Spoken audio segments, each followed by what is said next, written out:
ये देख लें, आज यहां पे गवर्नमेंट बेंचेस के हालात देख लें, कल हालात देख लें।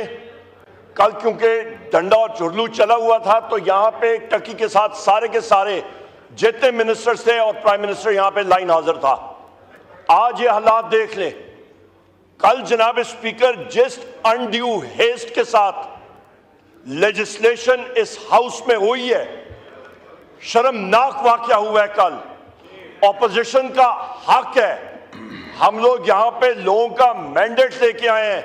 ये फॉर्म 47 गवर्नमेंट यहां पे चोरों की गवर्नमेंट बैठी है, ये चोर यहां पे हैं, ये गासिब है, इन्होंने डाका अवाम की मैंडेट में डाला। चोर लफ्ज हम हज़फ करते हैं। We reject this government. आप इतने सीनियर पार्लियामेंटेरियन हैं, आप लीडर ऑफ ऑपोजिशन। एक में गुजारिश सुन लें। आप अल्फाज का चुनाव काइंडली ऐसा रखें जो माहौल जो है बेहतर रहे। प्लीज उमर अय्यूब साहब का माइक खोलें। जनाब स्पीकर कल जो